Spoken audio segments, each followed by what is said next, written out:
दोस्तों, आज हम सिंहासन बत्तीसी की चौथी पुतली यानी कामकंदला का बयान सुनाने जा रहे हैं। इसके पहले वीडियोज़ में हमने सिंहासन बत्तीसी की तीनों पुतलियों का बयान सुनाया है। अगर आपने उन वीडियोज़ को नहीं सुना है तो लिंक डिस्क्रिप्शन में दे रखी है, आप उन वीडियोज़ को ज़रूर सुनें। तो दोस्तों, शुरू करते हैं सिंहासन बत्तीसी की चौथी पुतली कामकंदला का बयान। कामकंदला कहती है, राजा भोज, मैं इस दिव्य सिंहासन की चौथी पुतली कामकंदला हूँ। अब तक तुम्हें तीनों पुतलियाँ इस सिंहासन पर ना बैठने की सलाह देती रही हैं, लेकिन तुम हो कि किसी के हितकारी वचन मानने को तैयार नहीं हो। अगर इस सिंहासन पर बैठने का अधिक मोह है तो पहले उस कथा को ध्यानपूर्वक सुनो जो कि विक्रमादित्य के गुणों की ओर संकेत करती हैं। उसके बाद स्वविवेक से यह निर्णय करो कि क्या तुम में वह गुण मौजूद हैं जो कि विक्रमादित्य में थे। राजा भोज कहते हैं, मैंने अपने मन को बहुत समझाया कामकंदला, लेकिन मैं इस दिव्य सिंहासन पर बैठने का मोह नहीं त्याग सका। मुझे तुम वह कथा सुनाओ जो कि सुनाना चाहती हो। कामकंदला सुनाना शुरू करती है। सुनिए राजन, एक बार की बात है कि महाराजा विक्रमादित्य अपने सिंहासन पर विराजमान थे। तभी उनके पास कोई ब्राह्मण आया। वह उनकी जय जयकार करता उनके सामने आ खड़ा हुआ। राजा विक्रमादित्य ने उन्हें सादर प्रणाम किया। ब्राह्मण ने उन्हें आशीर्वाद दिया, यशस्वी भव, चिरंजीवी भव। राजा ने ब्राह्मण को सम्मानपूर्वक आसन प्रदान किया। इसके बाद उनके आने का कारण पूछा। ब्राह्मण ने कहा, महाराजा धीराज, फिलहाल मैं आपके पास कैलाश मानसरोवर से आया हूँ। एक ब्राह्मण होते हुए भी मैं आपके पास किसी प्रकार की लालसा लेकर उपस्थित नहीं हुआ। विक्रमादित्य ने कहा, यह तो आपकी महानता है ब्राह्मण, आपका दर्शन करके मेरा जीवन सफल हुआ। ब्राह्मण ने कहा, इस वक्त मैं आपको एक विचित्र संदेश देने के उद्देश्य से आया हूँ। विक्रमादित्य ने कहा, सुनाओ, मैं भी उसे सुनने को उत्सुक हूँ। ब्राह्मण बताता है, सूर्योदय के वक्त मानसरोवर में एक खंभ निकलता है जो कि लगातार ऊपर की ओर उठता रहता है। दोपहर होने पर वह आसमान से जा लगता है, पर सूर्यास्त से पहले वही खंभ धीरे धीरे नीचे आने लगता है। राजा एवं दरबारियों ने जैसे ही उस चमत्कारी खंभ के बारे में सुना, वह इस बात के लिए कौतुक में भरे बिना ना रह सके कि ब्राह्मण का इस सूचना के पीछे क्या प्रयोजन हो सकता है। दरबारियों को विचार मग्न देख ब्राह्मण ने कहा, शायद आप लोग यही सोच रहे होंगे कि इस सूचना के पीछे मेरा प्रयोजन क्या है। मैं आपकी उत्कंठा को अवश्य शांत करूंगा राजा। पल भर ठहर कर उसने बताना शुरू किया। चंद रोज पहले देवताओं में यह बहस छिड़ गई कि सूर्य देव के तेज किरणों के समक्ष कोई भी ठहरने का दुस्साहस नहीं कर सकता।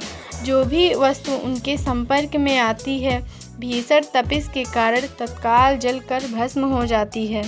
और स्वयं सूर्यदेव का कहना है कि सिर्फ समुद्र देव में ही इतनी सामर्थ्य है कि उनके पास पहुंचकर उनका अभिवादन करने का सौभाग्य प्राप्त कर सके। प्रायः देखा गया है कि जब सूर्यदेव अस्तांचल की ओर जाने को होते हैं तो समुद्र देव उनके सामने एक खंभ के रूप में आकर उनका दर्शन करते हैं।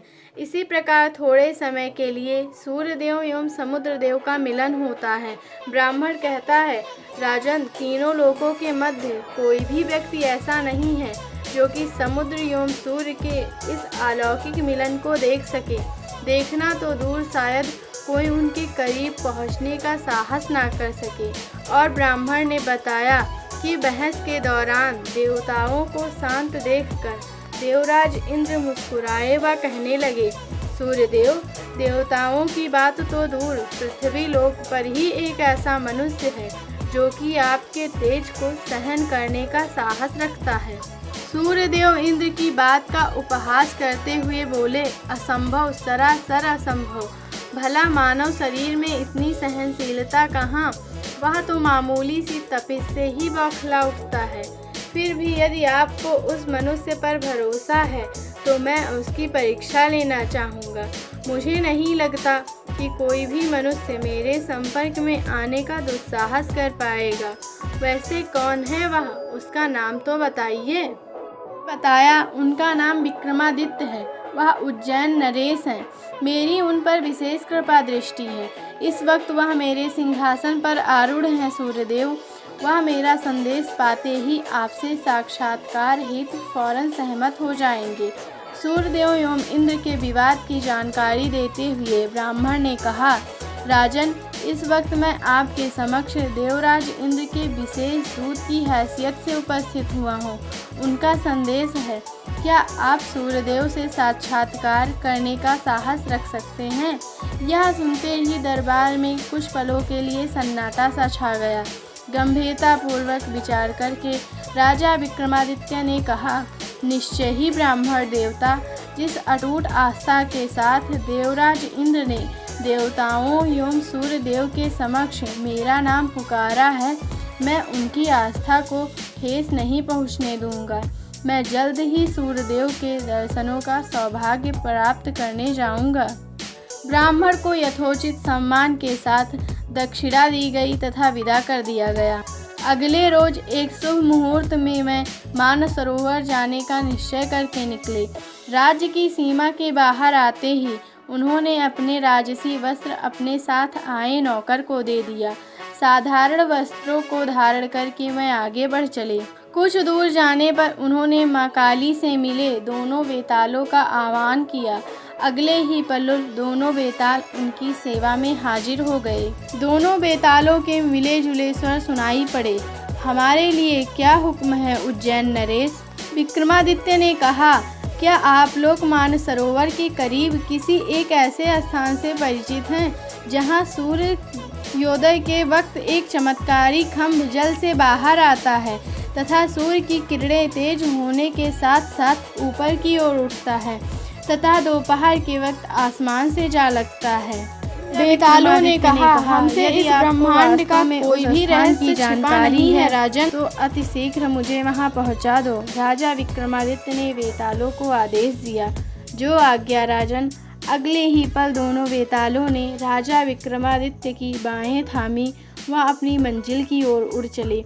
रात होने तक वह तीनों अपनी मंजिल पर जा पहुँचे। मानसरोवर की हरी भरी घाटी की शोभा देखते ही बनती थी। भोर होते ही वह मानसरोवर के किनारे पहुँचे। उसके बीचों बीच उत्सुकतावश टकटकी लगाकर देखने लगे। सूर्य की आरंभिक किरणों के साथ ही जल के बीच एक दिव्य खंभ धीरे धीरे प्रकट हुआ। उसे देखते ही राजा ने जल में छलांग लगाकर तैरना शुरू कर दिया। वह शीघ्र ही उस खंभ पर जा पहुँचे। इसके साथ ही ऊंची उठती लहरें महाराजा विक्रमादित्य के चरणों को स्पर्श करने लगी। चमत्कारी खंभे के साथ ही राजा भी आकाश की ओर उठने लगा। शीघ्र ही सूर्यदेव की प्रखर किरणें विक्रमादित्य के शरीर को झुलसने लगी, लेकिन उन्होंने अपनी प्रतिज्ञा को पूर्ण करने के लिए किसी बात की परवाह न की तथा सब कुछ सहते रहे। देखते ही देखते उनका शरीर सूर्यदेव की प्रखर किरणों को भेंट चढ़ गया। दोपहर होते ही खंभ आकाश से जा मिला। जैसे ही सूर्यदेव का रथ उधर से गुजरा, उनके सारथी की नज़र एक मानव की भस्मी पर पड़ी। उसने विस्मयपूर्वक रथ रोक दिया। सूर्यदेव ने मानव भस्मी को देखा तो उनका हृदय द्रवित हो उठा। उन्होंने अमृत की बूंदें छिड़क कर यह जानने की कोशिश की कि ऐसा कौन व्यक्ति हो सकता है जो हमारे दर्शनों के मोह में अपने प्राणों का भी मोह त्याग बैठा। पुनर्जीवन पाते ही राजा विक्रमादित्य ने सूर्यदेव का अभिवादन किया। राजा का परिचय पाकर सूर्यदेव मुस्कुराए। उन्हें अब विश्वास हो गया कि देवराज इंद्र का कथन पूर्णतः सत्य था। सूर्यदेव ने कहा, तुम्हारी कथनी व करनी में लेस मात्र भी अंतर नहीं है। मैं तुमसे अति प्रसन्न हूँ विक्रमादित्य। यह कहते हुए सूर्यदेव ने अपने कानों के दिव्य कुंडल उतार कर विक्रमादित्य को दे दिए। राजा ने कुंडल लेकर सूर्यदेव को साष्टांग प्रणाम किया। सूर्यदेव ने आशीर्वाद देते हुए कहा, इन दिव्य कुंडलों से तुम जो भी मनोरथ प्रकट करोगे तत्काल पूरा होगा। यह कहते हुए सूर्यदेव ने सारथी को संकेत किया। अगले ही पल उनका रथ आगे बढ़ गया। रथ के आगे बढ़ते ही खंभा नीचे आने लगा। सूर्यास्त होते ही खंभा जल की सतह से में समा गया। विक्रमादित्य जल में तैरते हुए मानसरोवर के किनारे आ गए।